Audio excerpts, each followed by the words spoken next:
and welcome to Open Square. This broadcast is reaching you live wherever you are in the world from the capital city of the promised Akwa Ibom State, Nigeria. I am David Chiedu.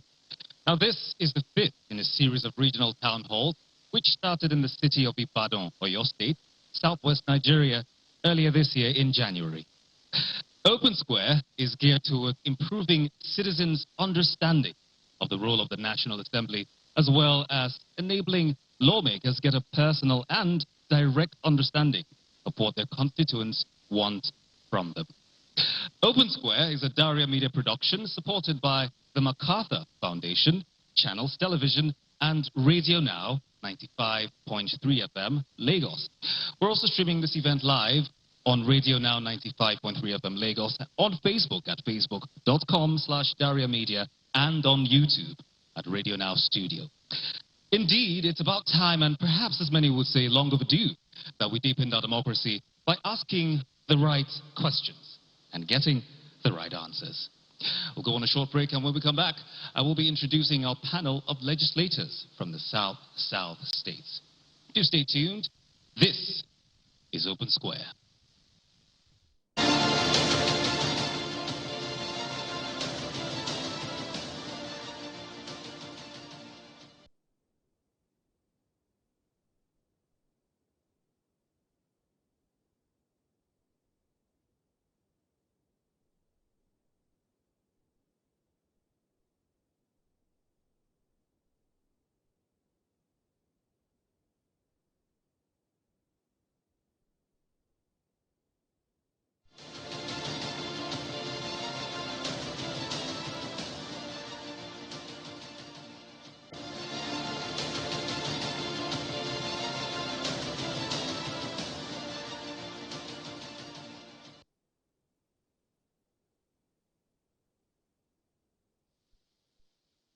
Welcome back to Open Square. Thank you for staying with us.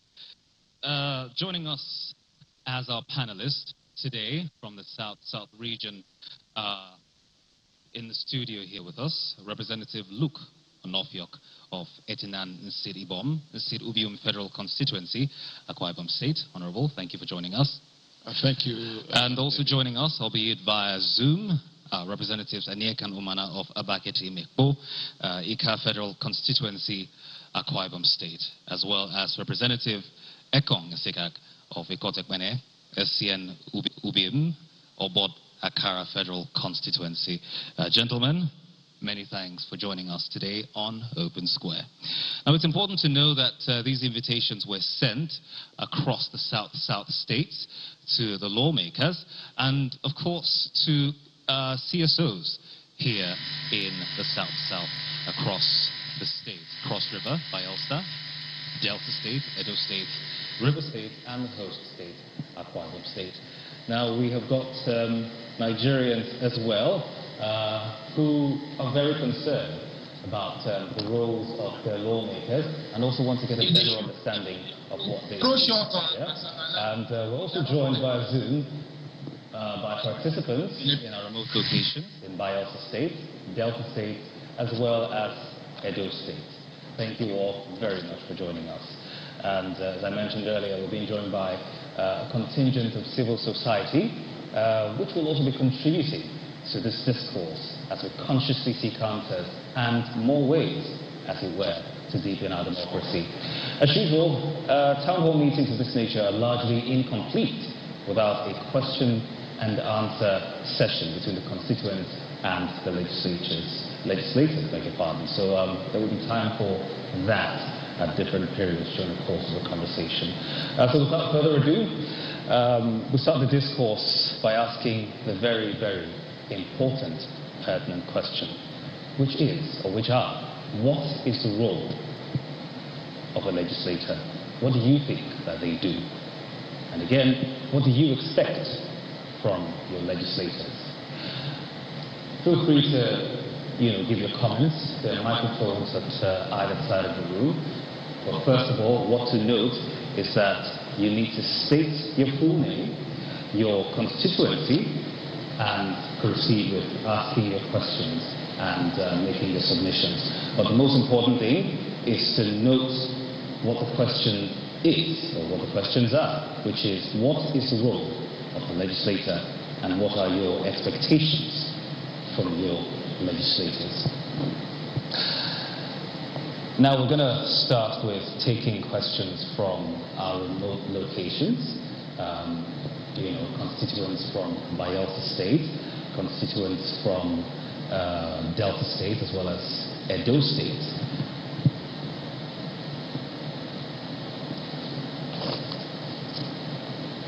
Our constituents from Delta State, remote locations. All right, let's come back to the studio. Our host constituents here live in the studio with us. What is the role of a legislator? Do you have an understanding of what your legislators are supposed to do, and what do you expect from them?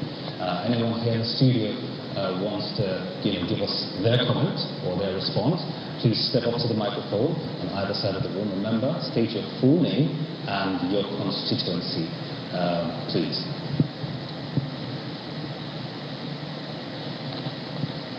Anyone in the studio? Please.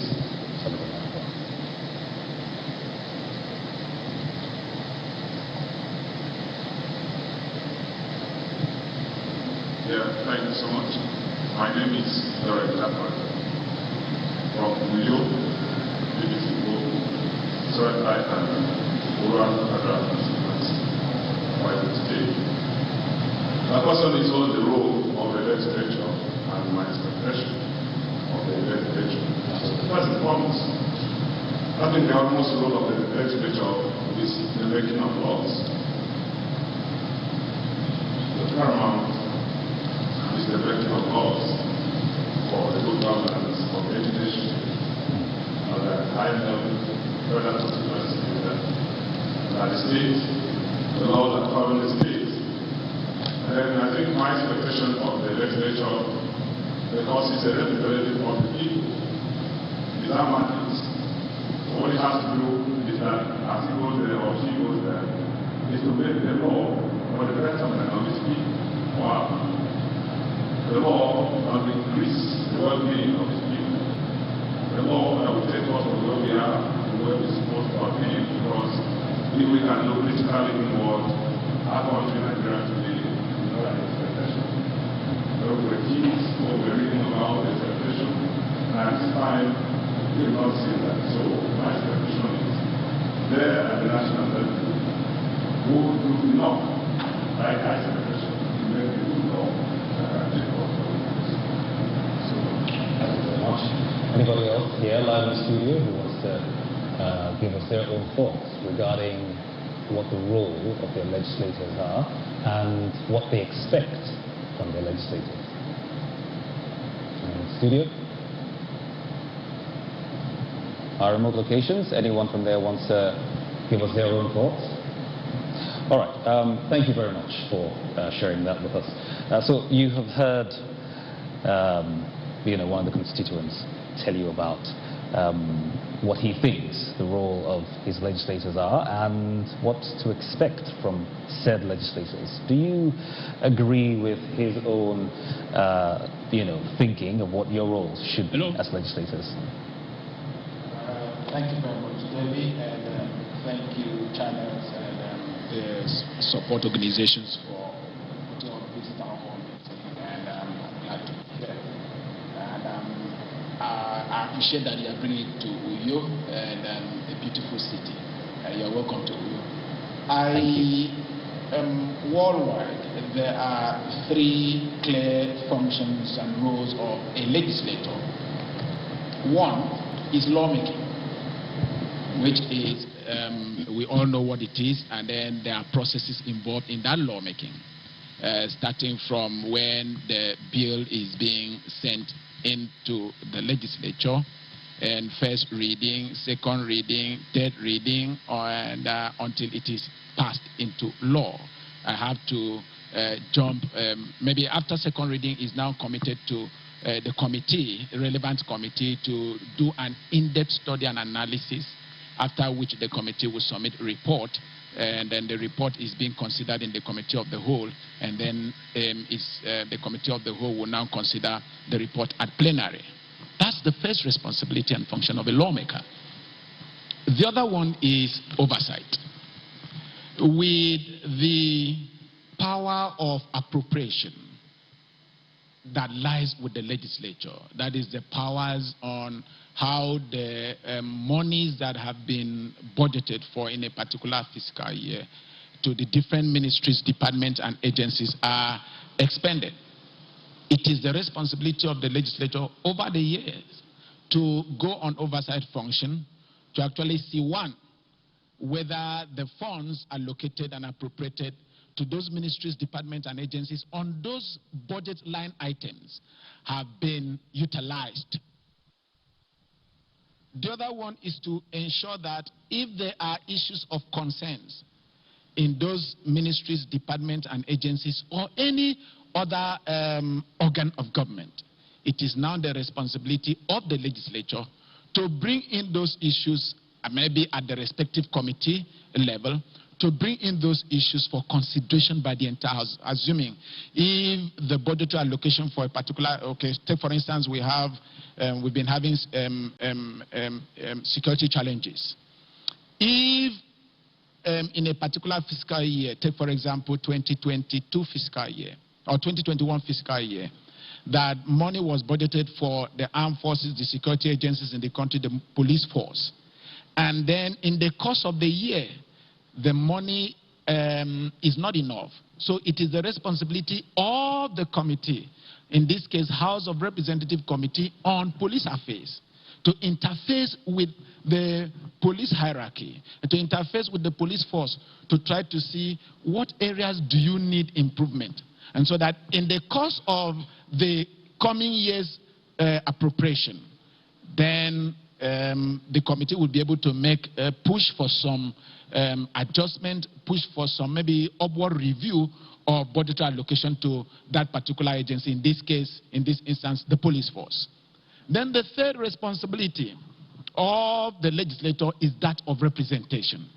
How well are you able to take the issues that bother your constituency, issues that surround your constituent, and in this case in the National Assembly, issues that bother even Nigeria as a whole, because we are representing constituencies, but we speak on issues that bother the entirety of the nation. So how well you are able to articulate and brought these issues to the front burner to get your colleagues to see reasons why they should act in a particular way, and then too, how well you relate with your people back at home and still under representation. How well you are able to bring, in this case, how well you are able to bring the dividends of democracy back home. And what's that dividends of democracy? Some we've expanded the interpretation as it concerns the legislature. We've expanded the interpretation of dividends of democracy. We've now gone into, because we need to please our constituent, we've now expanded to what the executive should be doing. And so the constituent is holding us now accountable for what should actually be the functions of the executive. Okay, how well are you able to attract some amenities like roads? How well are you able to bring some amenities like power supply? And now we have pushed a little further how well you are able to bring some what do they call it? Some package in the sense that whether by way of skill acquisition items or skill acquisition center or some support, kind of economic support to the constituent. And that is the latitude that we have expanded the definition of representation in our claim to.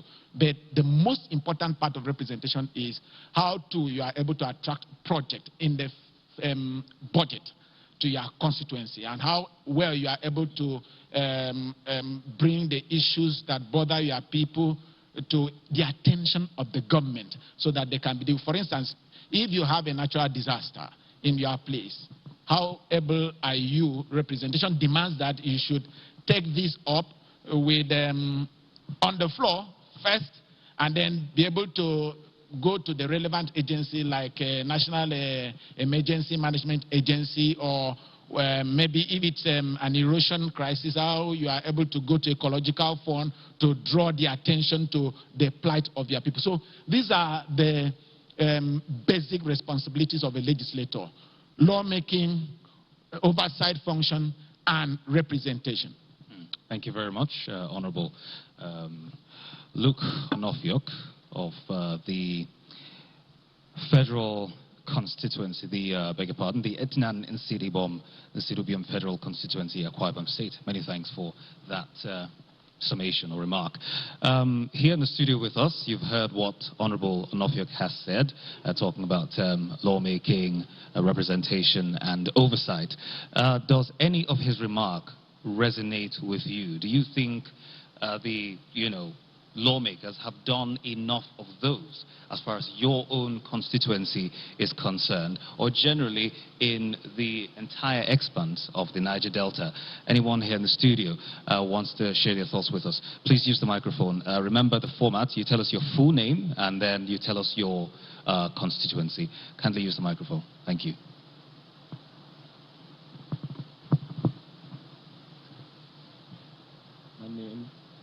My name is Victor David. I represent Vital Partners for Development, a CSO group in Akwa Ibom State. I thank God for open square meeting today in South-South, and I appreciate the gentility and the nature of Honorable Onofiok Luke to come in person, at least to speak to us.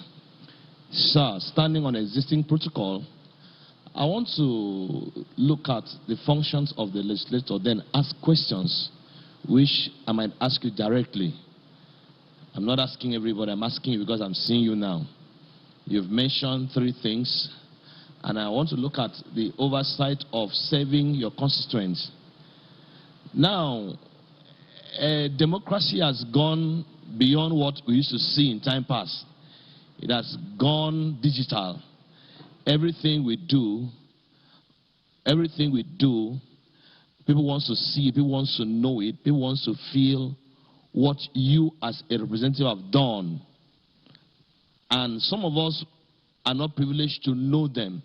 Since we've seen you today, can you, in the at least you're almost 4 years now, or getting to more years now in the House of Rep, what have you, in terms of representing your constituency, done for your people as it has to do with Etinan Federal Constituency and Akwa Ibom State at large?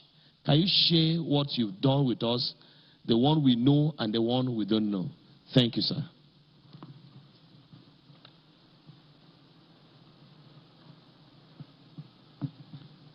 Thank you very much for that question. And first, let me start with the primary role of a lawmaker, which is lawmaking. Personally, by the grace of God, and with the support of other of my colleagues, and then with the support of the Right Honorable Speaker of the House of Representatives, Right Honorable Femi Gbajabiamila, I have been able to have, by the grace of God, 29 bills in the kitty for me.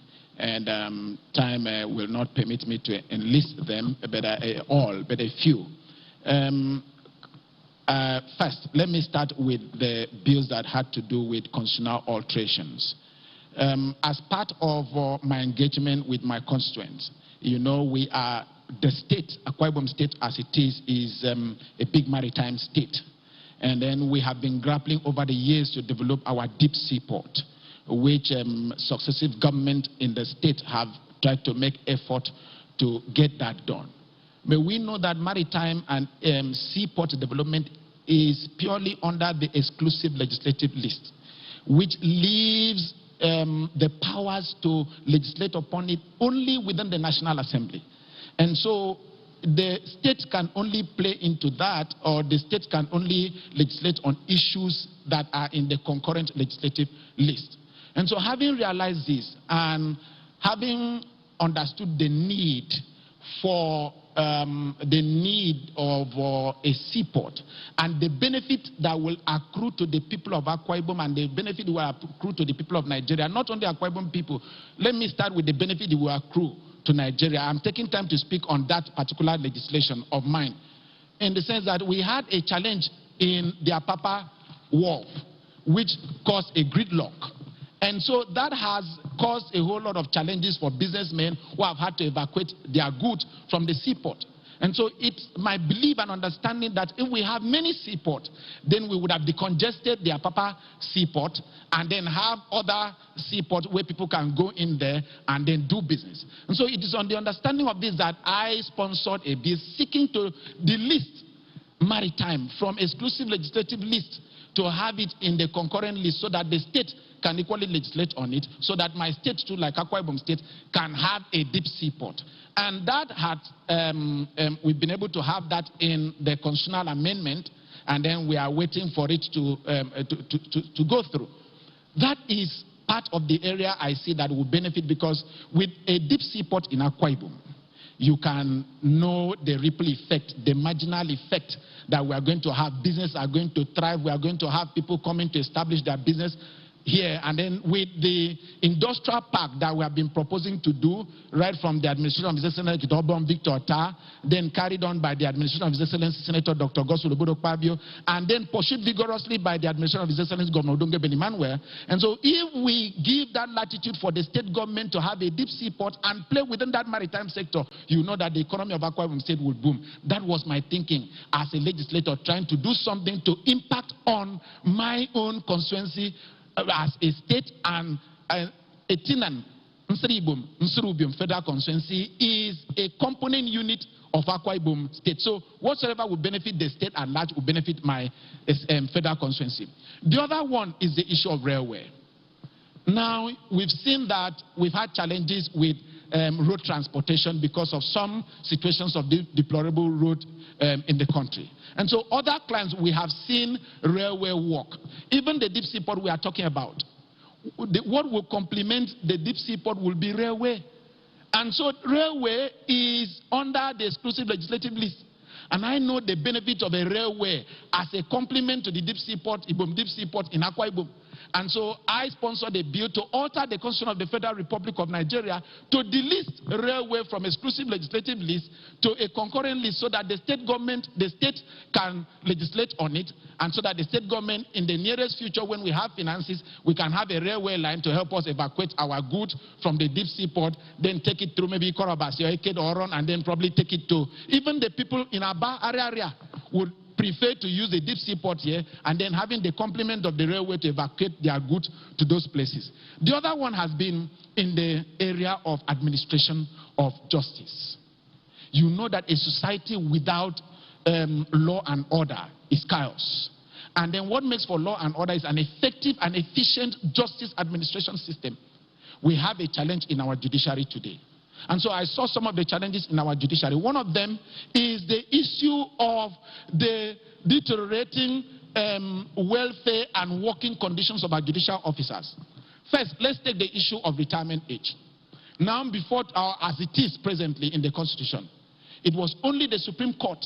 The law says that a justice of the Supreme Court can retire, Supreme Court and the Court of Appeal rather, can retire, may retire at the age of 65. But shall retire at the age of 70. But that was not the case with the judge of the Federal High Court and a judge of the State High Court. And so there was need for uniformity to try to see how the justices of the Supreme Court, the justices of the Court of Appeal, the judges of the Federal High Court, the judges of National Industrial Court, the Grand Caddies and the Caddies of Sharia Court of Appeal, and then the judges of the Customary Court of Appeal, and the judges of the State High Court can retire at the same time. And then so they all shall retire at the age of 70. Okay, Honorable, we have to go on a break. We have to go on a break, Honorable. This is still Open Square on Radio Now, 95.3 FM, Lagos, brought to you by Daria Media, supported by the MacArthur Foundation and Channels Television. You just heard from Honorable Luke Onofiok of the in Siribum Federal Constituency, Akwa Ibom State, and he has given us his own remark in response to the question that was asked him by one of the representatives here, or one of the constituents here in the studio live. We've got constituents as well in our remote locations. We're going to take their comments very shortly, and we've also got Representative Aniekan Umana of Abaketi Mekpo, Federal Constituency, Akwa Ibom State, as well as Representative Ekong Sigak of Ikotekpene Esenibium Federal Constituency. We're going to take comments from them when we come back. This is Open Square, brought to you by Daria Media in partnership with MacArthur Foundation, Channels Television. Do stay tuned.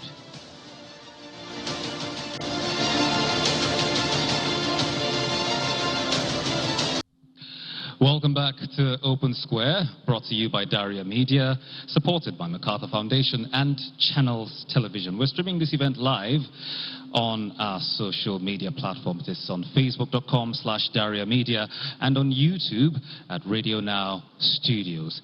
And you can also listen live via Radio Now. That's Radio Now 95.3 FM, Lagos. I am David Chiedu, and earlier we heard from our representative in the studio here with us, Honorable Luke Onofio. He gave us quite the insightful remark or response to one of the questions posed at him by the constituents in the studio, and we're going to be hearing from other legislators who will be joining us remotely or via virtual platforms very, very shortly. But let's turn to our other remote locations in Bayelsa State, Delta State, and Edo State, where we have constituents standing by to ask questions, their own questions, and to engage with their lawmakers. The question earlier was, what is the role of your legislator, and what do you expect from them? Earlier, Honorable Luke gave us his thoughts,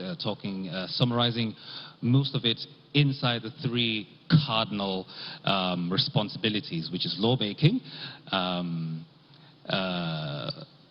He also spoke about oversight, and then spoke about legislation, as he were. So let's now go to our remote locations in Bayelsa State. He spoke very, very extensively, and now we want to hear from you. Give us your own thoughts about what he said, and perhaps what you understand to be the role of the lawmaker.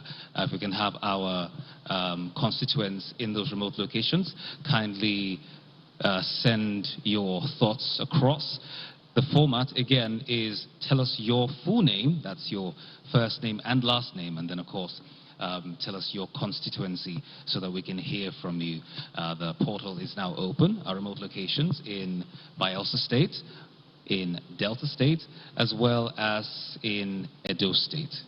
Do we have our constituents there? Hello, can you hear me from Yenegua? All right, let's bring it back to the studio here. Hello. We heard from Honorable Luke earlier when he spoke. Any further comments regarding what he spoke about, and perhaps some other pressing concerns affecting the Niger Delta, or affecting your own constituency, as it were? We're still taking comments from both within and without. Let's have your comments. Anybody here live in the studio, please use the microphone. Just tell us your full name and then tell us your constituency. Thank you.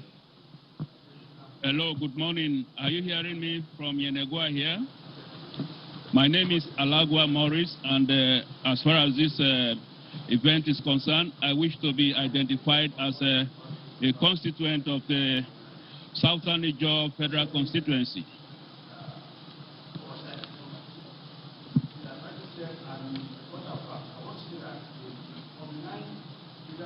House members will have this known and noticed for doing good. What I'm saying that when it comes to area of our functions, like you may rightly mention about the issue of deep sea port and other areas he has contributed to make sure that we have the right thinking and right formation at the end. We are still haunted by bad road into Akwa Ibom State, and we all know we are like the end of the bar. Without Aba Ikotekpene Road being accessible, most people cannot get out of this state.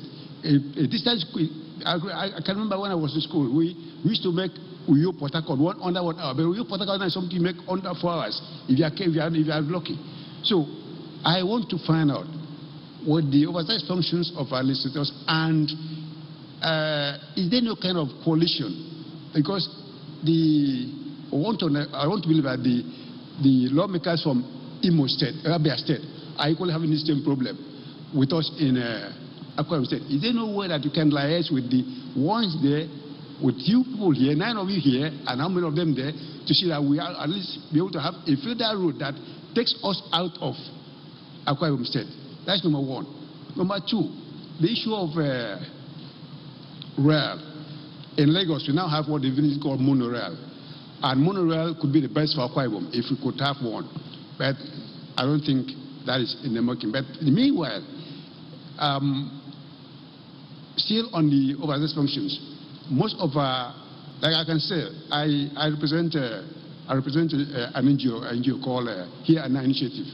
What I do most times, I go around my local constituency to see what they feel, to feel their impact on, their take on their different, from House of Reps, House of Assembly, House of Senate. Most times, the percentage is always below 40%, 30%, because you don't see anything that reflects the presence of or that these people came out of this place. They came out from this place and left to their headquarters. They came from this place only reach out to those that perhaps one way or the other. But the general thing that favor the generality of the people are not always, mentioned. If you ask them, what do you experience here? Since 2021? What is the new thing here? They say, nothing. What of your school? I still leaking these roofs.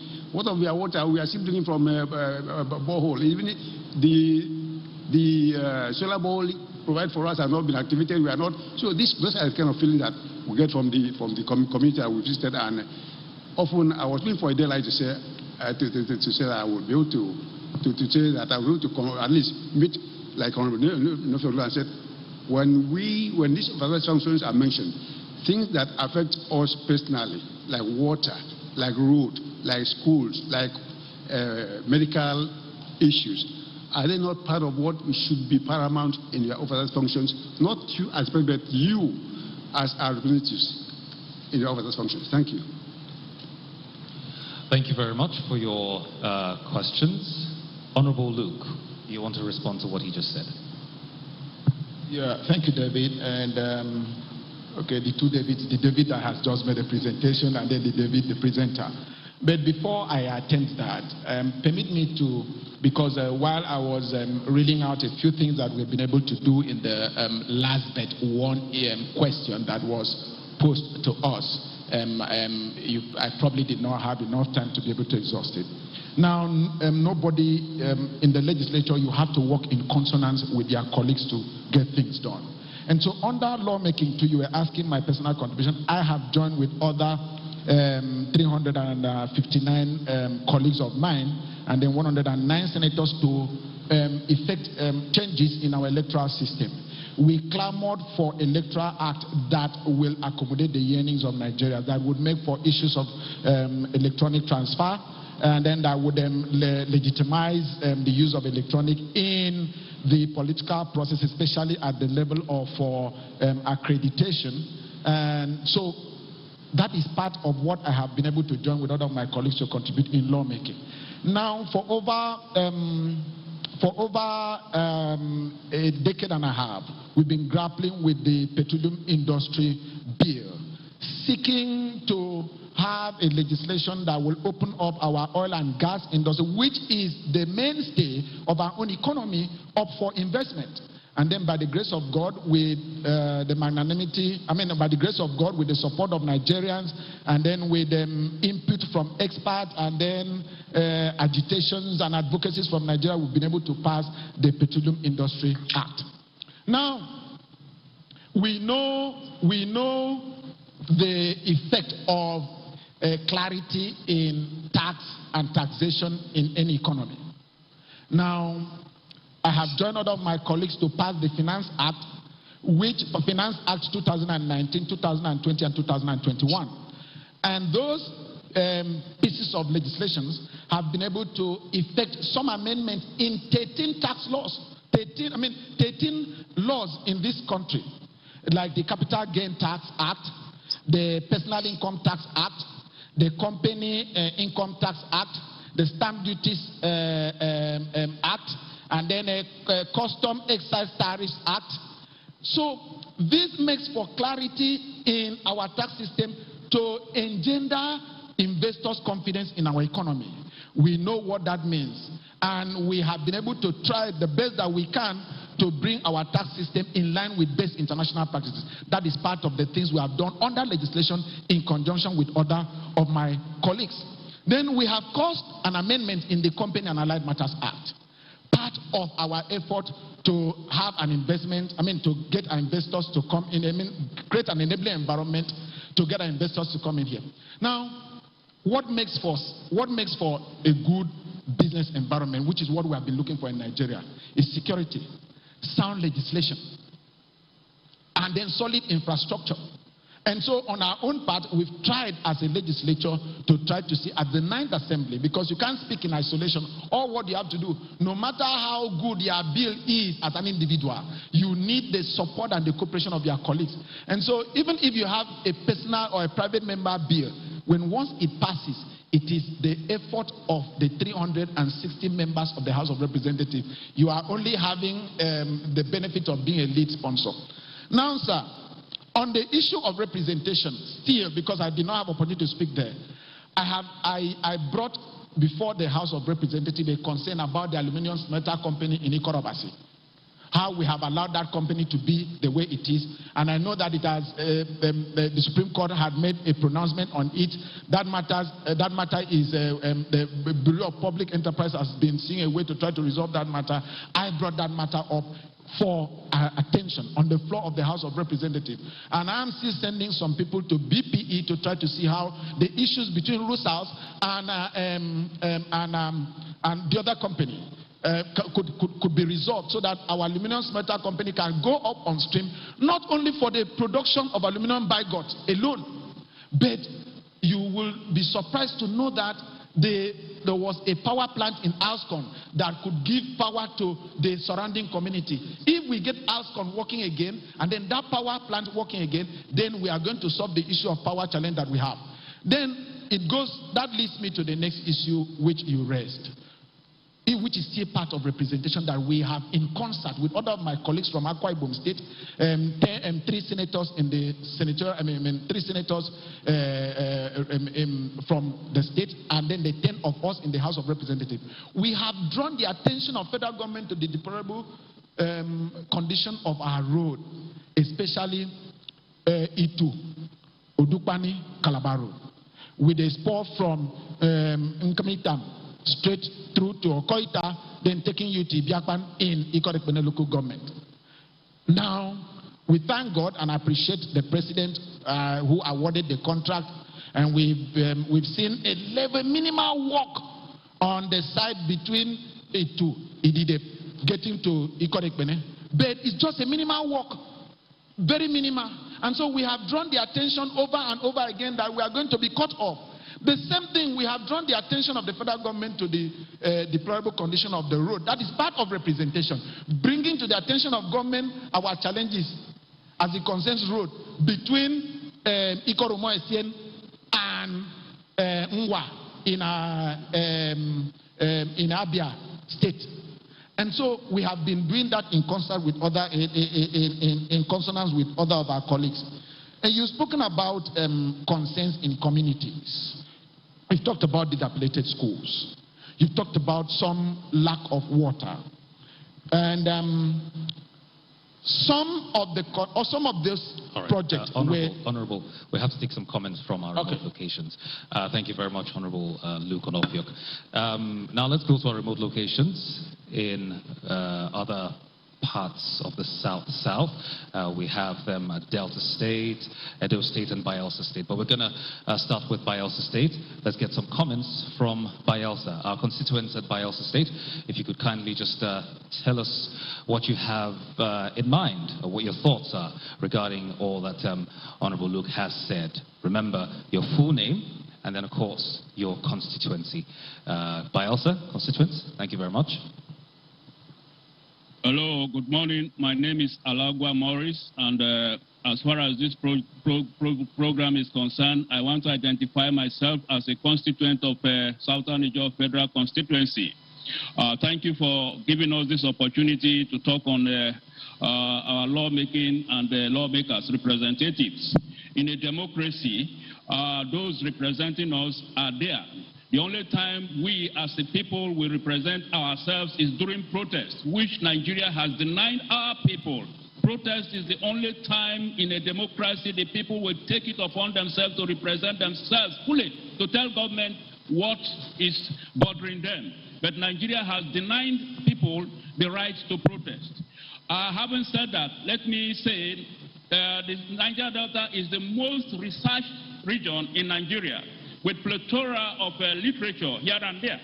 Now, on the 8th of September 2008, or thereabout, former President Goodluck Jonathan, then as a Vice President, inaugurated a 44-member committee on the Technical Committee on the Niger Delta. They came up with a recommendation which Goodluck Jonathan, during the inauguration, said the federal government will not treat with levity. Now, instead of implementing the recommendations, only the amnesty program, which is PAP, was accepted and being implemented. Whether it is implemented 100% or not, I'm not aware of that. But all the other recommendations are just jettisoned. We have federal roads that have been in the drawing board for over 40 years. And today, the state government, led by Doye Diri, is the very one trying to push these federal roads. And what is it that our federal representatives are doing as far as these roads are concerned? And when we talk about the issues of water, basic amenities in our communities, does it mean that the Federal Ministry of Water Resources has nothing to do in the Niger Delta, where we have water everywhere and not good enough for us to drink? Especially because of oil industry-induced pollution. Part of the recommendation of the Technical Committee of the Niger Delta was shoreline protection, end of gas flaring, cleanup of oil spill-impacted sites. What is it that our representatives are doing in the area of coastal erosion that have ravaged our communities, oil spill sites not cleaned up, as it is ongoing in Ogoni, which ought to be in all parts of the Niger Delta, and then our people are still in supposedly pristine glory. The area that is producing the wealth of the nation, we still are very, very backward. And the literature are there, the recommendations are there. It is unfortunate that we are not seeing this happening. Rather, we see a situation whereby our representatives come to buy motorcycle, a canoe, a bicycle, and so-called individual empowerment instead of the common general good for our people. If the representatives are there for lawmaking, oversight function, and representation, for me, they have not represented enough. They need to do more to ensure that the lacuna is being bridged. Let me stop here for other participants here or elsewhere to speak. Thank you. Thank you very much. That was a constituent member from Bielsa State, and he's asking his lawmakers what needs to be done to better their lives. Essentially, in summary, what he spoke about was the deplorable state of the environment, the Niger Delta in general, because once that is polluted, there's a lot of things that can go wrong, and he spoke about some other issues. Yes, we have some more comments, but before we go to those other comments, we're going to, right now at this moment, acknowledge the presence of Representative Aniekan Omana of Abaketi Mekpo, Ika Federal Constituency, Akwa Ibom State. Honorable, thank you for joining us. Let's go to Benin, another remote location, to tell us exactly how they feel regarding their own experience with representation by their lawmakers. Yes, let's go to Benin now.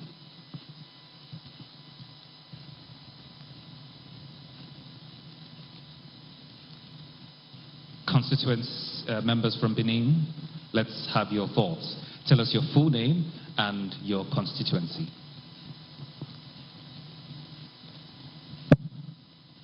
Okay, All right, good morning. We'll come back. I'm Melody Omosa from Oredo Federal Constituency, and I represent a network for the advancement of people with disabilities.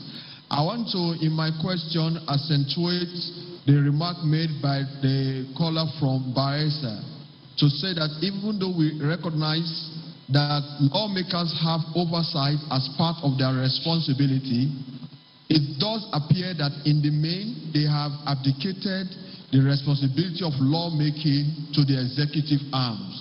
We see fewer resolutions, we see fewer laws moved by lawmakers at the National Assembly, and most of the laws passed comes by way of executive bill.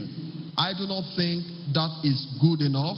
We have a situation where the National Assembly, 469 of them said it was an oversight, that when they passed the Electoral Act, the issue of statutory representation skipped 469 lawmakers, including their legislative aid, even when the House of Rep passed, the House of Senate passed, and they have to harmonize. It took the president more than a month to assent. They did not know until primaries have started to note that the issue of statutory representation was not there, and they quickly amended and wanted the president to assent to it. I think this is not good for our democracy, for the process of lawmaking.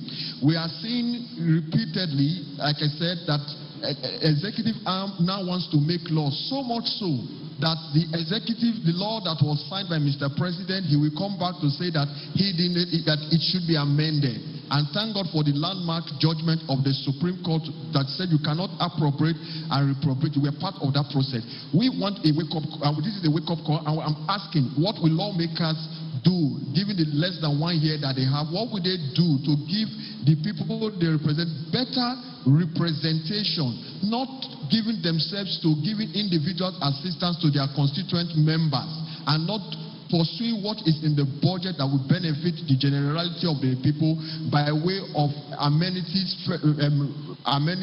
by way of infrastructure to these communities, but rather they just embark on individual assistance to their constituent member and not looking at the budget and pursuing it through. Thank you.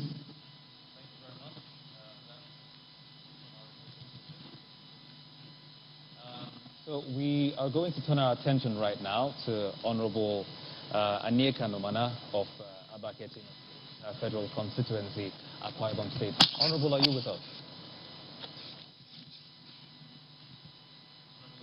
Hello. Yes, good morning. To some of the concerns of the members who have spoken about their concern regarding the region with regards to what the legislators have been doing so far. As a matter of fact, the center of it all is inadequate representation. So can you kindly respond to that? Yeah, you're breaking. I'm not sure I can hear you very well. I said the constituency member who just spoke from Benin City, as well as the one from Bayelsa State, have cited more or less the same concern, which is inadequate representation of the people of the Niger Delta by their law. I think there's a connection issue. Hold on, let me get closer and more audio TV so I can hear you. Okay. What I said, can you hear me, Honorable? Honorable, can you hear me? Yes. Can you ask the question again? Can you hear me, Honorable? Honorable, can you hear me?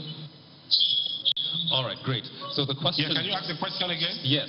The question he was asking, or his remarks rather, were centered around inadequate representation, by the lawmakers in the Niger Delta region. The previous speaker spoke about the deplorable condition of the environment in the Niger Delta, seeing as the region is rich with natural resources and, has provided for the country in more ways than one from its resources. But still, they still are way behind in terms of development and all the other things, the other necessities. For a developing region.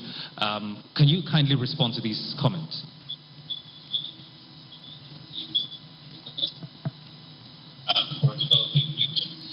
Honorable Omana, are you there? Well, I had only two things from you, developing regions and so on. I didn't get the other point. Inadequate representation, Honorable. Inadequate Yes, I am here. Yes, inadequate representation by the lawmakers. Did you hear that? Oh, no. I do not agree with you on the issue of inadequate representation. I completely think that the members of the National Assembly are doing their best in terms of legislation. I did hear someone talk about not much being done. I don't agree, because on record, we have over 2,000 bills in the current Assembly. Over 2,000 bills in the current Assembly, bordering on several issues and several subjects and issues affecting the various areas of our livelihood in the nation. So the issue of inadequate representation is not there. I hear people talking about things that are exactly within the executive realm. That is not the duty per se of the legislators. Like my brother there said earlier, and we look clearly, the job of the lawmakers is lawmaking, oversight, and of course what we may like to put in our parlance now, constituency outreach. And as long as we are there, our duty is to make sure that we make laws for the good governance of the nation, for the good governance of the nation. And we must continue to look at these issues, review as much as possible, bring up issues that will make the country better for our people. So clearly, I do not agree that the lawmakers are not doing their best. People are working and doing what they can. But it's also not easy to get these things through as simple as people think they can. It's not a simple process. The baking of a law, the baking of a bill from the start up to the end, sometimes can take a process of up to 4 years. Sometimes it can be quicker, depending on the expediency and, of course, all of the gymnastics of lawmaking that people may not understand from the outside. But I want to say that lawmakers, to the best of my knowledge and ability, are doing the best they can. Yes, you cannot say 100% yes, but I want to say we're doing the very best. Someone talks about roads and all of that. The business of the lawmakers is to appropriate funds to the various MDAs and ensure that these funds get to them. The matter of releases and implementation situates within the executive, clearly with the executive, and that is how it works. If, for instance, people talked about roads, happily you are in Akwa Ibom and you can see the impact of good governance in Akwa Ibom, how good our roads are in that state. Most of the roads that you find that are not very interesting may be federal roads. And the state government has done its best to ensure that the people of the area live well. So coming to that, if the National Assembly has appropriated funds, for instance, for the dualization of Aba, Ikot-Ekpene, Calabar Road, or for instance, the first phase of the dualization of Ikot-Ekpene, Calabar, Odupani, Calabar Federal Highway, and no money was released, Julius Berger was mobilized to go to the site, and then a 54 billion contract, and in the first instance, only 7 billion was released, including Bill 1. How do you expect that road to be done? They will only go and dance around earthworks, mobilize to site and demobilize. So many things come to play in the process. And Nigerians must understand clearly that the job of the legislature is not about release of funds. It's not about the implementation. It's not about constructing roads. Honorable Omana, Honorable Omana, about ensuring that Honorable Omana, we will continue with your comments very shortly, but we have to go on a break. Honorable Omana, we will continue with your comments very shortly. This is Open Square, brought to you by Daria Media, supported by MacArthur Foundation and Channels Television. We're here in Uyo, the capital city of Akwa Ibom State. Do stay close. We would go on a short break, and when we come back, the conversation continues. We have CSOs who are present, and they're going to be talking to us very shortly. I am David Shiedu. Stay tuned. This is Open Square.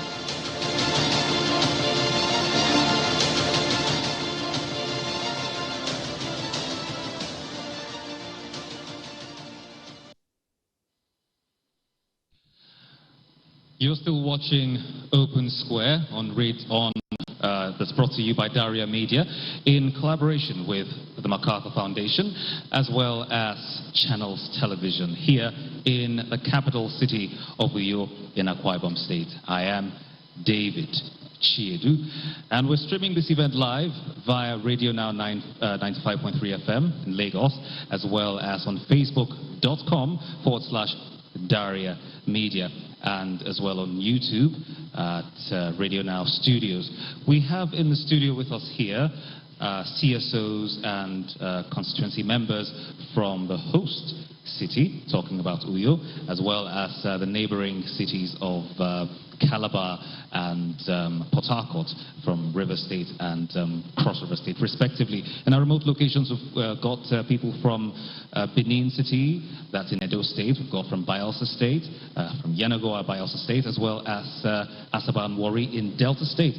And also joining us via Zoom earlier was Honorable Aniekan Umana of Abaketi Mekbo, Ika Federal Constituency, Akwa Ibom State, and as well gracing us with his presence here in the studio live is Honorable Luke Onofiok of Etinan, the City Bium Federal Constituency, Akwa Ibom State. We're going to turn our attention back to you, Honorable Umana. Earlier you were giving us your response to one of the concerns of the constituency members in Benin City and Bayelsa State, respectively. If you could kindly continue with your thoughts, Honorable. Hello? Honorable Umana, can you hear me? Yeah, can you hear me? All right, kindly go on with your thoughts. Yes, I'd like to, before the break, I was saying that the job of the legislature is to appropriate funds for the executive. And having done that in the current assembly, it is now our duty to oversight. But the issue of release of funds and implementation rests squarely within the executive. And that is how it works. There's always this misplaced thinking.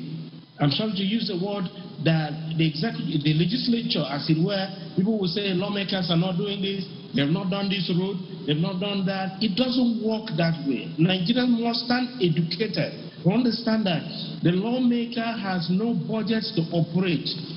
He has no funds to release. His only job is to ensure that the budgetary provisions are made, and he has the only business he has, where necessary, and of course in the relevant committees that he's in, and the MDAs that he's oversighting, is to look whether they have done these things or not. So people must situate the responsibility of the lawmaker very clearly and also understand how they operate.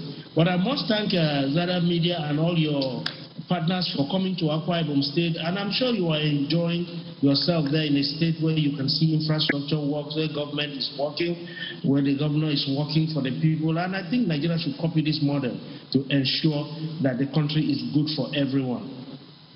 Thank you very much, Honorable Umana.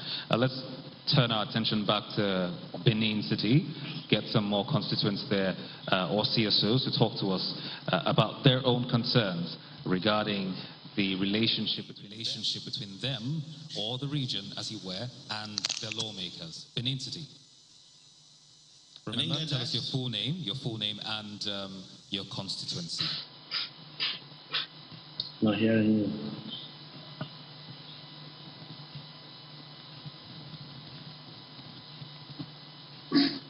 Constituents from Benin. Okay, constituent from Warri. Constituent from Warri. Can you hear us? Warri in Delta State. Constituent from Warri. Can you hear us? Let's have your own concerns. I can hear you. Can you hear me? Can you hear me? Yes, we can hear you. This is Open Square, brought to you by Daria Media. Okay, now, and we can hear you. Just carry on with your thoughts. Two things. One is to make the point that the fact that a lot of legislators now, there's a high turnover of legislators, shows people are not happy with the way things are going within the National Assembly in terms of representation, in terms of mainstreaming the interest of our country. I think that's the point the honorable members have not agreed with. In terms of representing the people, first and foremost, legislators are representatives of their constituents. We have not seen that being achieved. We have not seen proper representation. So I think that what we are getting in terms of a high turnover is as a direct consequence of the failure of legislators. The second point, just to make quickly, is the fact that the National Assembly is more often than not seen as a drain pipe to our national treasury. The idea of an opaque envelope budget, where you just allocate 150 billion or 180 billion to yourselves without oversight. You cannot appropriate and reprobate, or you cannot be the one who fixed it, and nobody can, there's no oversight over how those funds that you are allocated to yourself, 469 members and their aides, have been as much as maybe a tenth of our national budget. It's something that is reprehensible. So I think that the National Assembly members, when they go to National Assembly, they should represent us, not themselves. That's the point we'd like to make. All right. Thank you very much. Honorable Omana, we're going to let you respond to this one. Thank you so much. My name is Doris Ogbefon. I am speaking as a development worker in Edo State. I have practically worked in almost the 18 local governments in the state. And I must also express my sadness today that none of our lawmakers was able to be present in this epoch occasion. But what I want to say, sir, you mentioned that the court duty of a representative at the National Assembly is to ensure that budgetary provisions are made. Is it budgetary provisions are made to you guys' pockets of the Parliament of the General Society? Because you can understand or you agree with me, because I'm speaking from Edo State and I want to tell you issues.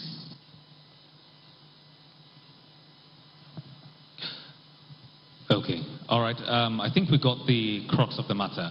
Honorable Amana, we're going to let you respond to that. The previous speaker from Wari spoke about the same issue, which is inadequate representation, as well as, you know, more or less saying that the National Assembly has been a conduit pipe, or in his words, a drainage pipe for funds, you know, passing to where nobody knows where they're passing to. And then the, you know, the last speaker spoke about the same thing, you know, making budgetary allocations and whether or not it's actually going to the constituents or it's actually going to the lawmakers. So, Honorable Amana, kindly respond to the comments.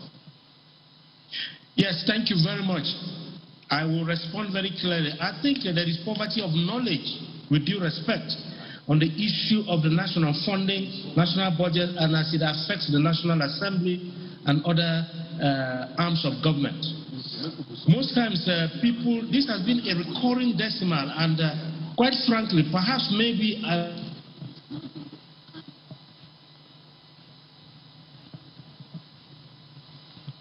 Honorable Amana, can you hear us?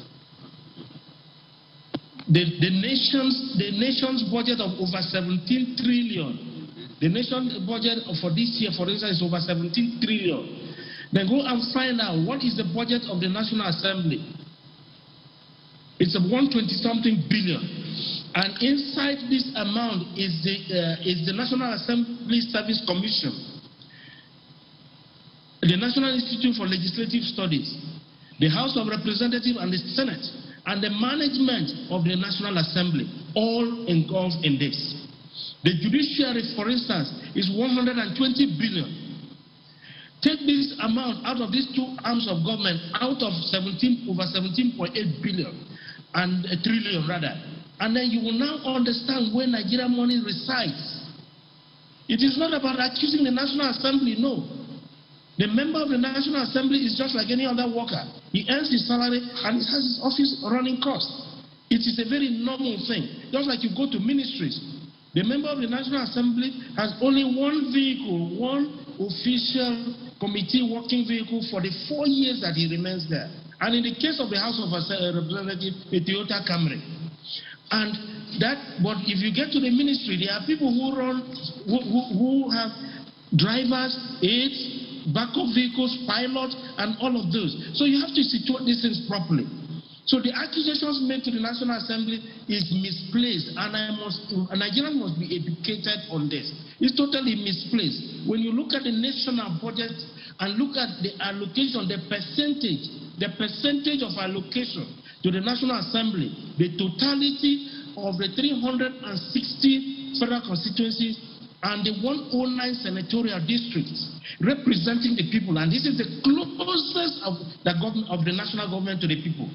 And then people sit down and make accusations that they do not understand. For me, those things are unfounded.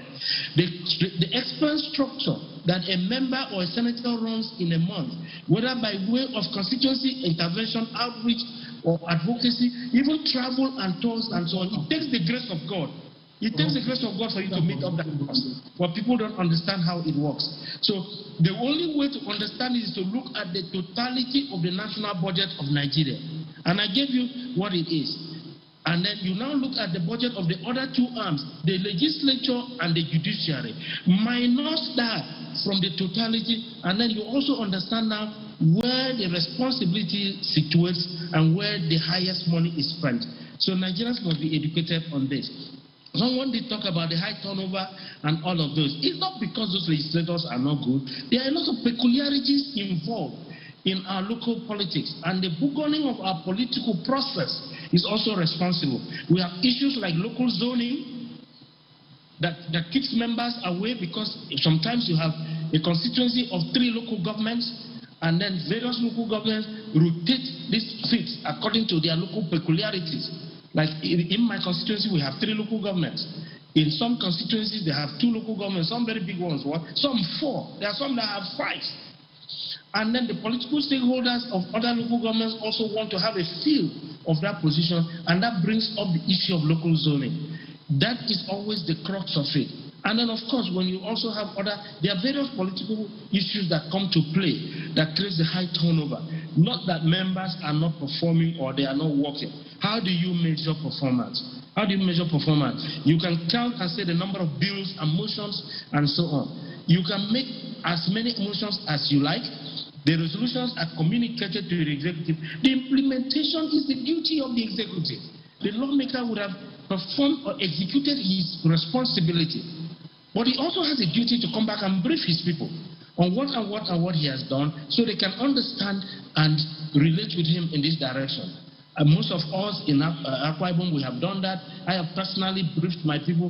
I'm not talking about the outreach and empowerment. I'm talking about sitting down with our people to find out what their needs are. Okay. And then to find out what their needs are, Honorable Amana, let's pause your thoughts there for a second. Honorable Amana, let's pause your thoughts there for a second. Honorable Luke Onofiok, now let's come back to you. You earlier gave us a very robust introduction regarding the job description, so to speak, of the legislators, and you also responded to some concerns of the constituents here in the studio and otherwise.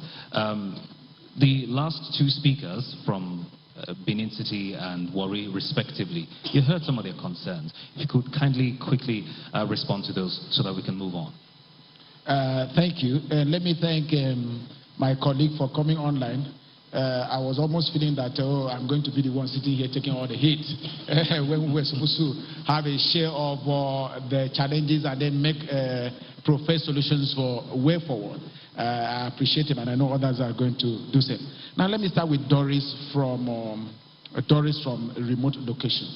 I want to beg to differ with her proposition that budgetary provisions are for the pocket of the legislator. No, the budget provisions are for national development. Statutory transfer of 120 billion to the judiciary is not to the pocket of a member of the House of Representatives. Statutory transfer to TED Fund, to UBEC, is not a allocation to the pocket of a member of the National Assembly. The statutory transfer to the National Human Rights Commission is not appropriation or allocation to the pocket of the member of the National Assembly. Statutory transfer for different health institutions, the federal medical centers across the country, is not allocation to the budget of members of the National Assembly. Statutory transfer to agricultural institutions is not an allocation to the pocket of members of the National Assembly. They are all allocations for national development. Funds meant for the police, Allocation meant for the armed forces to combat insecurity are not allocations in the pocket of the members of the National Assembly. Salaries and wages paid to civil servants in recurrent component of the budget or appropriation act is not allocation to the pocket of the members of the House of Assembly or National Assembly. It is for the betterment and welfare of Nigerians, and for the general and overall development of Nigeria. The other one is on the issue of, I think, a constituent from Warri.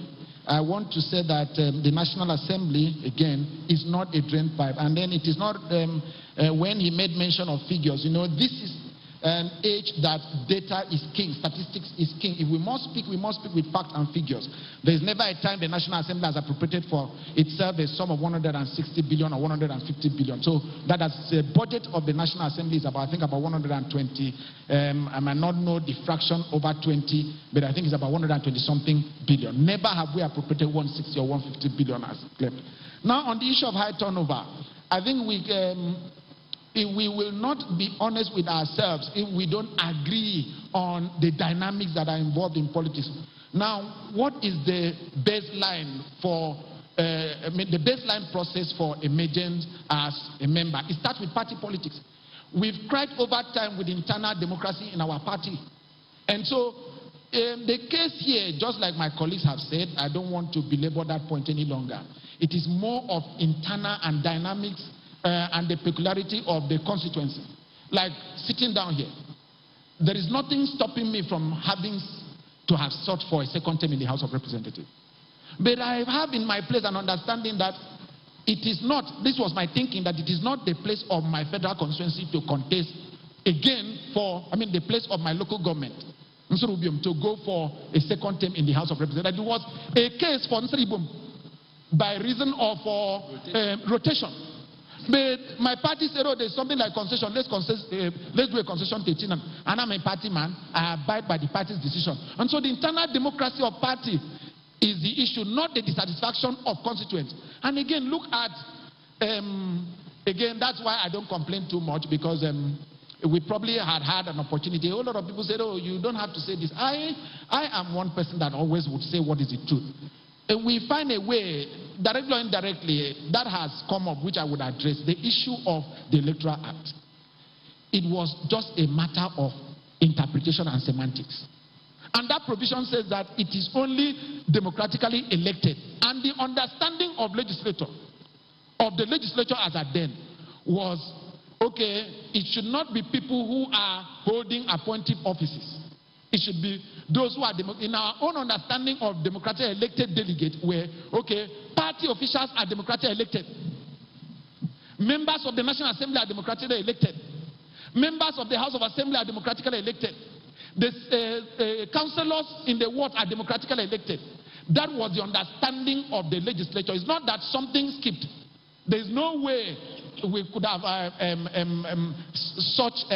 provision would have skipped I would say the eagle eye of about eagle eye of 109 of us, and then 109 senators and 360 members of the House of Representatives. It's just a matter of interpretation of that clause. So when people, for reason best known to them, decided to come with that interpretation, that was why we had to come back and said, okay, statutory, and to try to put that word statutory. So I believe I want to plead with you to give me time to address these issues, because we need to. I'm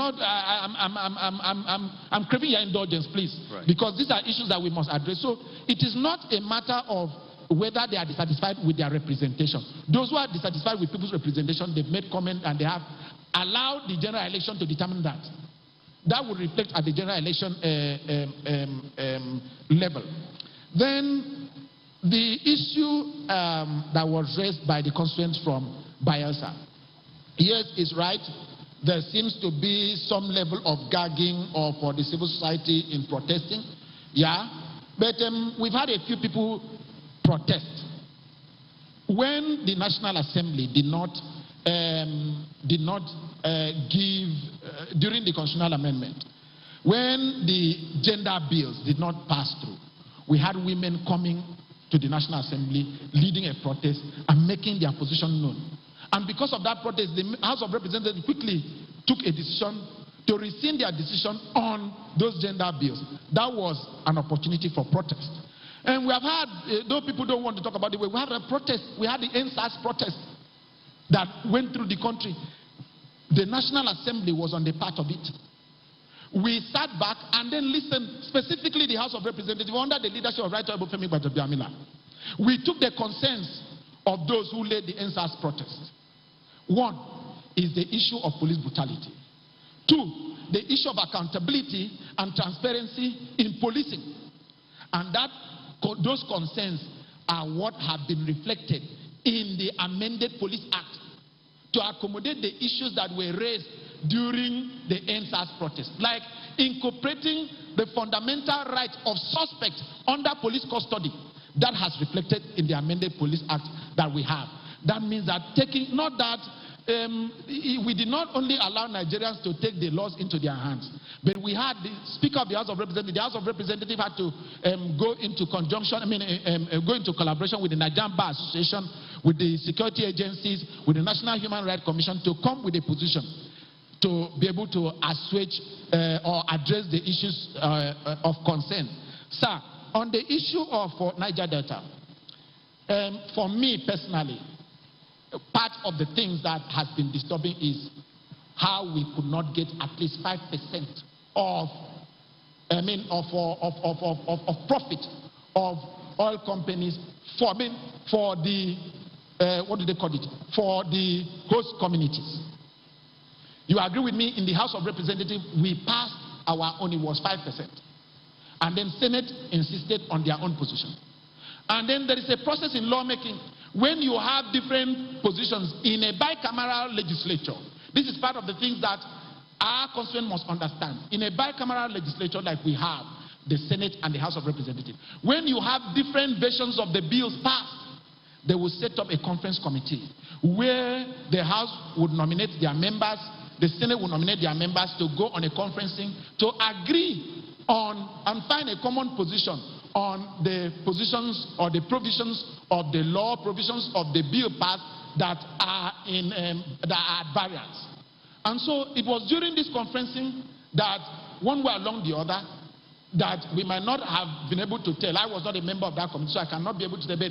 For me, it is sad that I could not be able, or we could not be able, let's say we collectively could not be able to push through to have that 5%. So please, this is one of the challenges.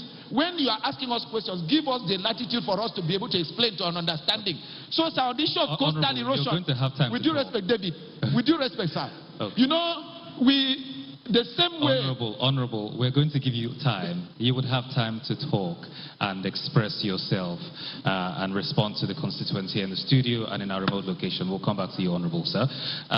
By also our remote location, we know that you have some more comments that you want to throw at the lawmakers, both Honorable Luke here and Honorable Omana, who's virtual. Let's have your thoughts, please. By also.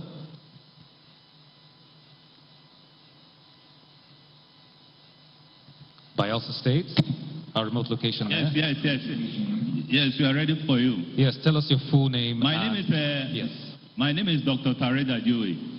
I am from Yenagua Constituency 2 in Bayelsa State.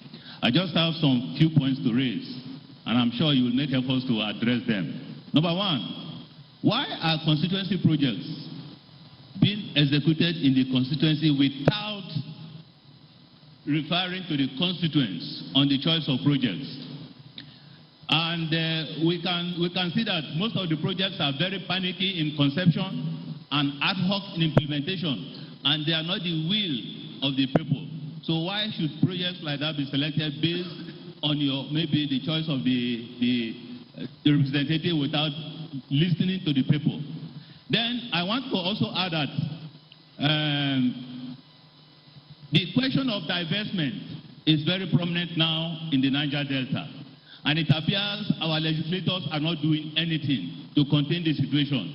If you look at Warri now, Warri is almost a ghost community or a ghost town and so on.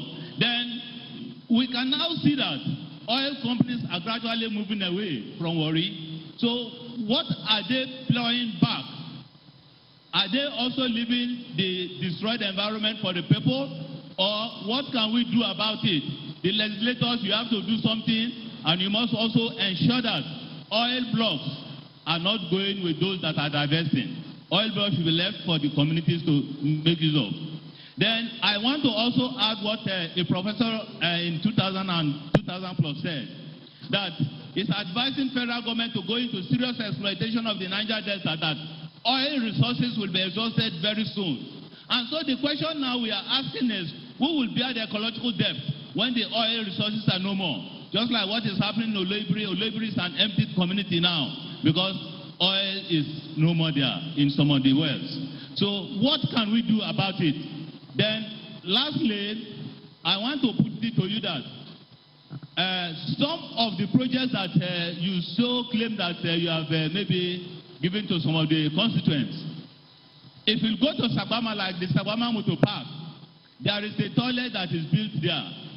The name of the contractor is from Abuja, and the name of the, in fact, the title of the contract though is a toilet, but we found out that such projects are supposed to be executed by the people. If the assembly or the reps are really liaising with their constituents, how can even ordinary toilet be built by somebody from Abuja? Is that the ideal thing to do? Is that the ideal thing to do? We asked you to represent us, and you are now asking for more time to go in. Are you only interested in re-election, or you are not interested in ensuring that the people that make you up are not interested in development? Okay, because thank you for your comment. Realize that Thank you for your comments. Thank you for your comment very much. Thank you very much for your comments. Now let's move on. It's important to state here again that we have constituents and CSOs, both from the remote locations in Bayelsa State, Delta State, and Edo State, as well as here in the studio with us from the host state, that's Akwa Ibom State, River State, and Cross River State. This is Open Square, and we're going to take a very short break. When we come back, we would pass the buck to Honorable Umana for some more responses. I am David Chiedu. Stay tuned.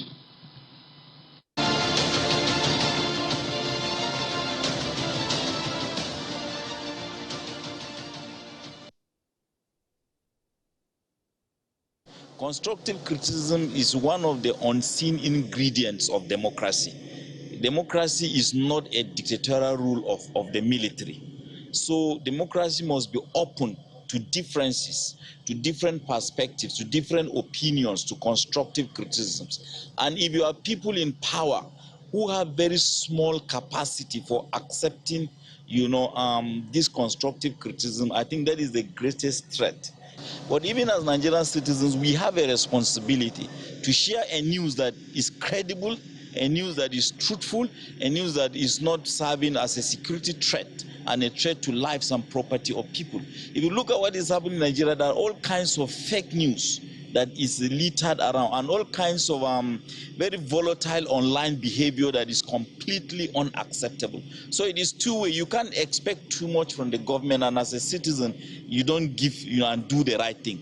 So we have to be credible, and we have to cross-check the kind of information that we share online so that it doesn't threaten the lives of other ordinary citizens. And I think for me, this is where we are. So technology, social media have its good sides and the bad sides. So we must promote the good side and then avoid the bad one. We have come to express our dissatisfaction with the tiring situation of our country. Therefore, demand a leader that understands the rudiments and the contemporary demands of leadership, capable of providing vision, mission, and direction in order to ensure and secure the unity of our dear nation. We crave for a leader that have understanding of the fact that no nation, irrespective of her natural resources, can move forward or sustain her development by leaving her youth behind. In this hall, probably we may have governor in future, we may have senators, we may have House of Rep members, we may end up even having President of the Federal Republic of Nigeria. So therefore, this organization will not stop at 2023 election. It will, by the grace of God, go beyond 2023 or even 2027. Even if I'm not alive, I'm very much optimistic that my friends and brothers here will continue from wherever I stop. You can find somebody who is ready, a man with mission, vision, and ambition to build a bridge of unity and stability to his people.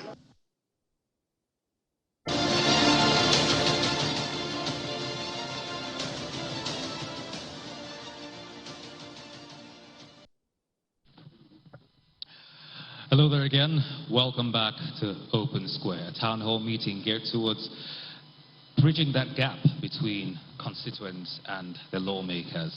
Open Square is brought to you courtesy of Daria Media. It is a Daria Media production, supported by the MacArthur Foundation and Channels Television. We're streaming this event live on Radio Now 95.3 FM Lagos and on Facebook.com/Daria Media, as well as on YouTube at Radio Now Studios.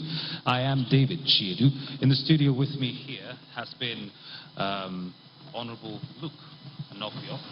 He is the lawmaker representing Etnan Sirubium Federal Constituency, Akwa Ibom State, and also virtually joining us via Zoom, that is, Honorable Anieka Nomana of Abaketim, Ekpo, Ika Federal Constituency, Akwa Ibom State. And it's also important to state here as well that we have constituents and CSOs in the host state here, Akwa Ibom State, as well as neighboring states of River State and Cross River, and our remote locations, Bayelsa State, Delta, and Edo State. We've heard comments from one of them at our remote locations in Bayelsa just before the break.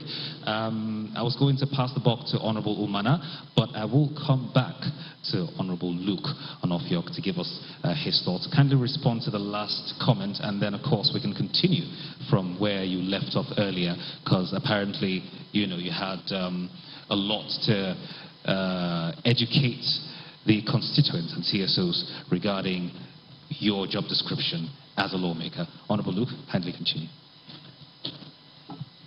Thank you, Deb. Let me start with what Dr. Tare raised, the issue of constituency project without choice of the constituents.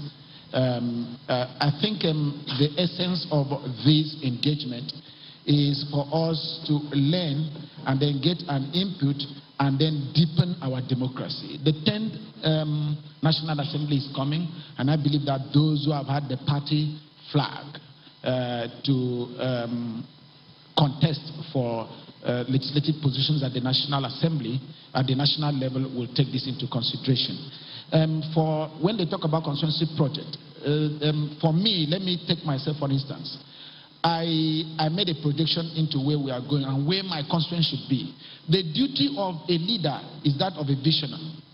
And then how he translates this vision into reality is what he uses the office he has. And so for me, one of the things I feel that should happen in my constituency is to get my people to be digitally literate. And so most of the things I've attracted to my constituency is what I call the ICT center. We've had one in grammar school, in St. People's Grammar School, and then because the computers are in the houses of the village head, because of issues of security, because they needed to secure the building, we've had the building, I attracted. I did not construct it. I don't know the contract. I mean, I have not had a relationship with the contractor who did it. I did not nominate. I'm not the one who did it. What we only do is to nominate these to the different agencies and said, okay, this is what needs done. And then I have one in Ikorotopo, and then I have one in Ikorokobo, secondary school in Ikorokobo. I think I think CLO or some civil society group decided to go on a tour of this constituency project in the state, and then they did. And then I found out that personally, I found out that I am passionate about healthcare, especially primary health care. And I know that the challenges we have today is on the issue of staffing at that primary health care. And you cannot talk about staffing without the training of ancillary health workers, community health extension workers. And that can only be done in the schools of health technology. And so I went to School of Health Technology in Etinam. I found out that we have a challenge. We don't have a we need more of standard laboratory. So I attracted a standard laboratory to School of Health Technology so that it can help the accreditation body to come and then upgrade that school to a college tomorrow. That is my idea as a visionary for my people. Yes, if you go to ask the people, I want to tell you, most of the people would say, why not put this in the budget and then begin to talk about putting keke to come and share keke to us. But if you are a leader and a visionary, you will go on things that will benefit the generality of the people. There are classroom blocks, because education is key. There are classroom blocks that have been able to attract to my federal constituencies. I think I asked my SLA to send me the list. He's just sent me the list online. And so this is personally me using myself as an example, and most of my colleagues are doing same in that regard on constituency project. And when you nominate this project, it is the agency, because we don't do it in the National Assembly. This project has to be in an agency and under the Executive Council. So the agency determines the contractor, they determine, because they are the awarding body, they determine the funding. There is no fund. I want to say here specifically, there is no fund given to a member of the House of Representatives and a member of the House of Representatives, a senator for constituency project. The funds are warehoused in ministry, department, and agency. The only thing you do is to nominate that project, and then they go to execute it. And talked about the investment of oil companies. It's very key, because like in my state, I've heard about one major IOCs. One major IOC here have been able to sell some part of its investment in the state. That is ExxonMobil. I read it on the papers. I've not clarified yet, maybe to Seplat. For me, I believe that that is part of what we have been advocating for, local content development. And so if you have a local company coming in to buy all the investment of an IOC, I believe that what we should do is to be able to encourage. That is why I might not be speaking. I'm not speaking for national Nigerian local content board. But when things is good in Nigeria, we must commend those who are doing things good. I appreciate the DG of that board, Simbi Wabote, in ensuring that our local companies have a chunk in what is happening. For instance, today we are talking about energy transition. People want to get to renewable energy. Now, have we mastered the technology in gas yet? Why don't we take the benefit of gas utilization? That is why we appreciate some of the amendment we did through the Finance Act to be able to give some incentive to companies who are tax relief to some companies who are in the area of gas, domestic gas utilization. So the local content board is doing well. So what we should do is to be able to talk to this board to be able to get do a whole lot of our supervisory work. Then, sir, one major concern which has been raised by our brother, from Edo State, on the issue of executive bill, which we did not address. The executive, the president or the governor of a state is a visionary. While he was campaigning, he has his vision on where he wants to take the people to, having studied the past and having known where the people are. And so he has the vision. And so he will craft ideas, policies that will help him achieve that vision. Now, we have had so many private member bills passed, so many private member bills in the National Assembly. But if those member bills are not in consonance with what the head of the government, which is the president or the governor, thinks, he's not going to align with you. No matter what you do, if he does not, we know the process of lawmaking. If the president does not give his assent or the governor gives his assent to the bill, it does not become a law. So if you like turn out 1,000 bills from private members, if it is not in alignment with what the executive wants, it will not go. Right. And so for the executive, sir, this last point, please just give me 1 or 2 minutes to clear this last point. All right, quickly. On the issue of our executive bills, he would do the things that would make for a enabling environment. Like the president just sent a business facilitation miscellaneous bill to the National Assembly. He knows what he wants to do. And so there's nothing wrong if the executive sends executive bill, because it is the head of government. And again, gradually we are losing one war. And I must say it here. Let me not call it war, a battle. There has always been this friction between the executive and the legislature. And the executive is gaining every day. Now the executive has begun to go to do executive orders. And it is only when you take it to court and they are pronounced, it is a pronouncement on court before it can be changed. And the executive, you know the power, they have the power of the purse. Now, we sometimes, what do we actually want from legislators? The 8th Assembly, when the 8th Assembly led by Senator Bukola Saraki and Right Honorable Yakubu Dogara were trying to do some work, the same thing came. Nigerians said, oh, the legislature is impeding the growth of government. It's not allowing the executive to execute what they needed to do. And now we have come to a legislator that is having a good relationship with, I am not speaking for the executive, but that is having a good relationship with the executive, led by Senator Ahmed Lawan and Right Honorable Femi Gbajabiamila. And we are saying, oh, the legislator is a rubber stamp. So we have to look at this and balance those. It's a conflicting interest. But importantly, please let me speak to our constituents locally. We seem to look at our local situations too and forget about national issues. And that is why when national issues come, we are sometimes drawn aback. When we had the PIB and the national water bill, I came back home. I called experts in my federal constituency. I sat them down and said, please give me an expert opinion for me to go to the floor to speak on this. And so the other ones are... Honorable Luke, let's allow the constituents here to speak. Thank you very much, Honorable Luke. Very, very insightful, that one. The constituents here present with us in the studio from Cross River State, if you can have your comment. Just tell us your full name and tell us your constituency. Yes, please. Use the microphone.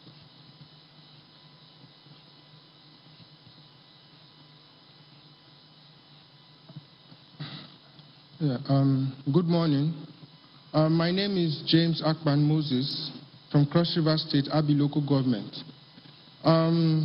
My question here is concerning how the representatives do nominate projects that concerns the people they represent at the federal level.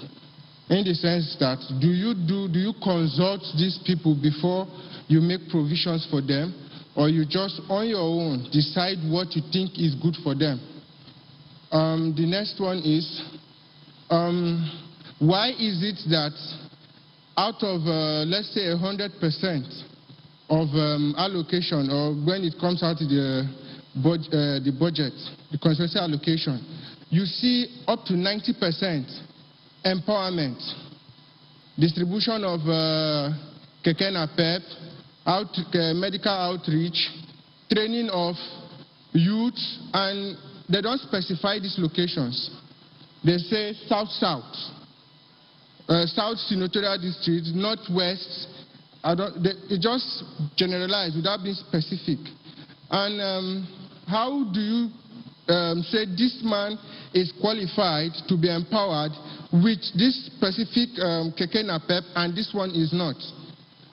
How do you justify that? And again, why is it that when you say construction of an ICT center like that of the Ikot close to your village, which is, sorry, I have to go through Ikot Okobo. Yes, the construction of an ICT center was done in 2020 allocation, and in 2021, it was allocated to be supplied the computers, which there are discrepancies in the supply. According to the principal, he couldn't give straight answers because the supplies were not made properly. What I would say, why will you allocate, say, build an ICT center without taking in consideration security? You see, there are no burglary proofs. The windows are of inferior quality. The construction, the roofing is not quality material. Even the walls, before you commission, they are cracking already. How do you justify that? That's just my question. Thank you. Thank you very much. Let's go to Bielsa. So, Honorable Luke, you're going to help us answer that. He spoke to the issues of consultations with constituents before projects are carried out. He spoke about ambiguities in some projects and also spoke about discrepancies in projects. But we're going to come back to that question. Let's go to Bielsa State, our remote location. Thank you. Go on. Tell us your full name and your constituency. Okay, my name is Comrade Princess Elizabeth Egbe, and for the purpose of this program, I would have preferred to be known as from the constituents of the common man. But however, I am from a Kiremo Sagbama constituency. And what I want to start with the comment that the other honorable member made, that he said we are having poverty of knowledge. Poverty of knowledge. I want to start from there If that is true, I want to also still throw it back to our leaders from the both houses of National Assemblies that they are the cause. If you said we have poverty of knowledge, but there are some key things that needed to be done to increase the awareness level of the people concerning your duties. Have you done it? So I have few questions. What are the feedback mechanisms that has been set in place by our leaders, both at the National Assembly and both national and the National Assembly, both at the upper and the lower assembly? Then the other one is, do they have constituent office where an ordinary person from your constituents can walk in and get information about what you are doing and also drop back what they want you to do? Do they have it? That's number one. Number two, how frequent? Number three, how frequent are you having engagement with your constituents to get their to feel their pulse on what is going on? If those are the ways that poverty of mentality can be bridged, if it's not there, I'm recommending that every House of Representative member and Senate should have it so that there will be a proper communication between the constituent member and their representative, because it's very, very difficult to get access to any of them on any issues. That's the experience that we have had. Now, going back to still on this issue, there is something that happened in the Niger Delta. I've got my colleagues have talked about divestment and the pollution in the environment. I want to build on that. There was something that happened, the oil spillage, the Bonga oil spillage of 2011. That was the most massive singular oil spillage that occurred in the Niger Delta, where Shell himself admitted that they filled over 40 million barrels of crude oil into the Atlantic Ocean that affected 5 Niger Delta states in Nigeria. What have the legislatures, what have you done in terms of policy and even your oversight function to see that there is a remediation of the environment, and also that the people have been advocating? I am key of that advocation because it affected their livelihood. Up till now, bonga fish, that was the mainstay of the fishermen, have gone on extinction with the like of bonga fish. They are struggling to survive. The fishermen are struggling to survive. All right. What have you done in that respect? Because at the same time, a spill occurred in the Gulf of Mexico when Obama was the president of the United Nations. He ordered the cleanup of the Gulf of Mexico. He went there and bathed with his daughter to show all Americans that the place was properly cleaned up, and they have compensated them over and over again. But to the best of my knowledge, not even pure water has been sent to the 5 states that are affected, both community people and fishermen that were affected as a result of the Bonga oil spill. Okay, thank you. Thank you very much. Thank you. Thank you very much. Honorable Luke, let's have you, thank you for your comments. Thank you very much for your comments. Honorable Luke, let's have you respond to the constituent from Cross River as well as from Bayelsa, both their comments, please. Thank you very much. I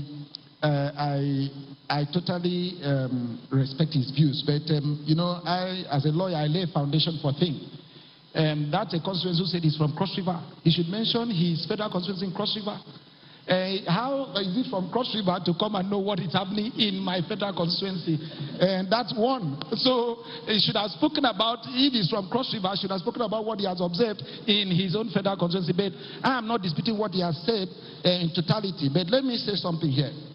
And I want to quote him. He said the principal, which I will take up with the principal of the school, said there was discrepancy with the supply of the computers. Because it's a very strong comment. Every constituency project I have attracted, I make sure that it is, I monitor it. I make sure that it is done and it is done properly.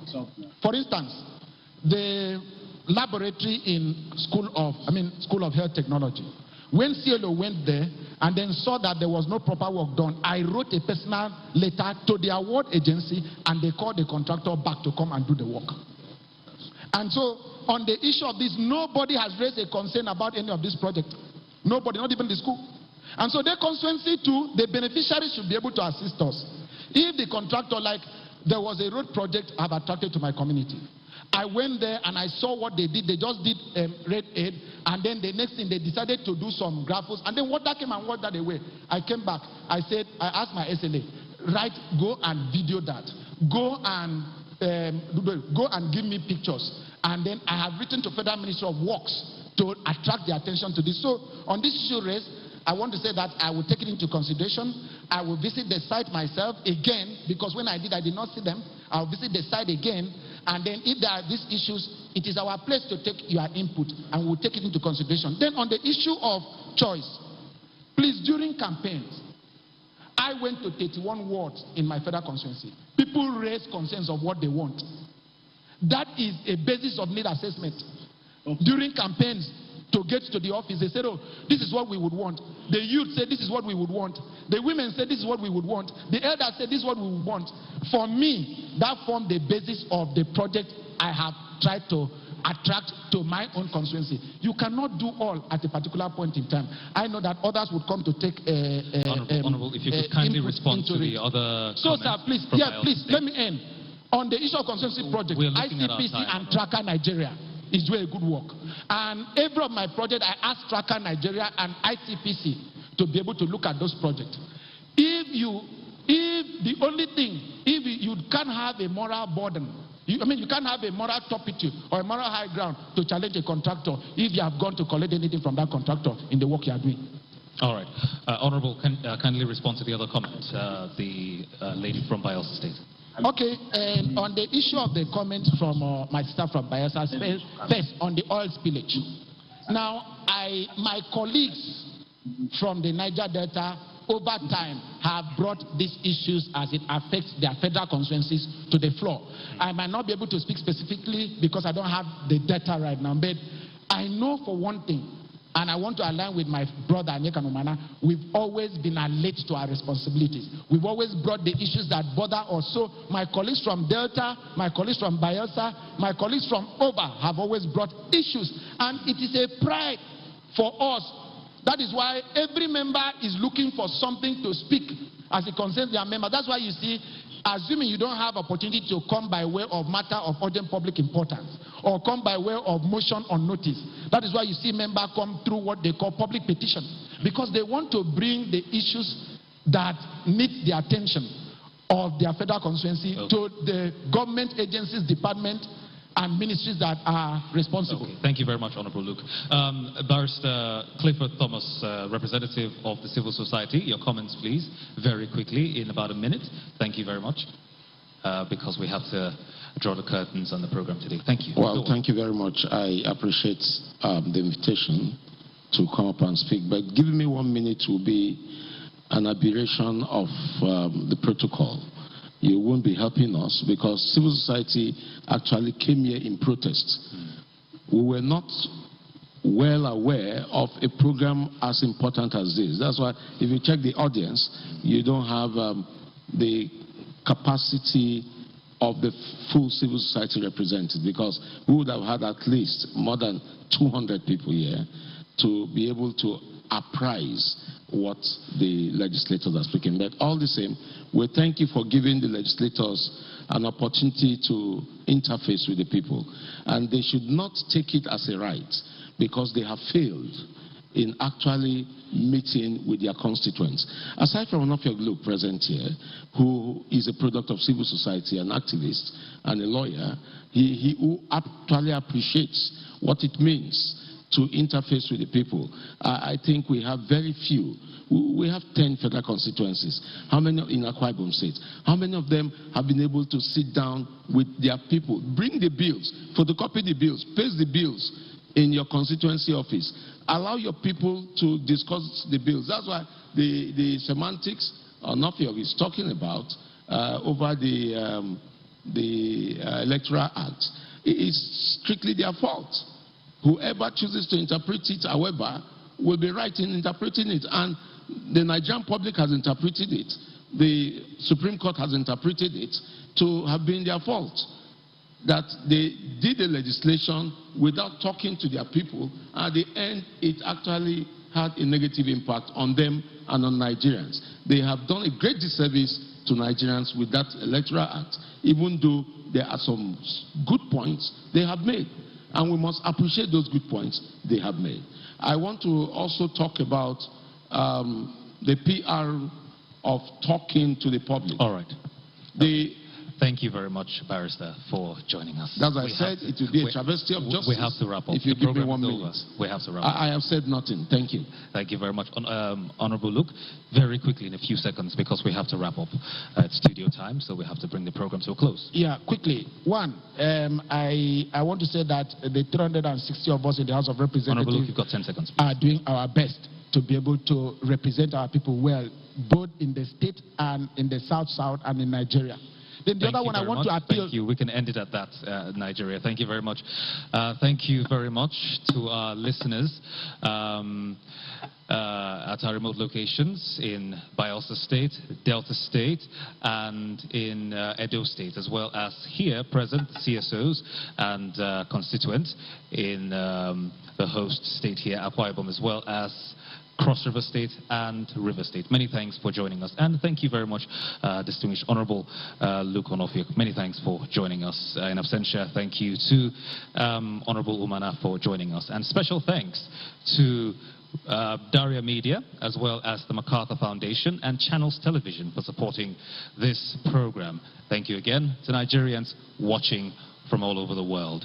Again, this has been Open Square, and this is the end of the series of town hall meetings, Open Square, brought to you by Daria Media. Many thanks again for joining us. I am David Chiedu. Bye for now.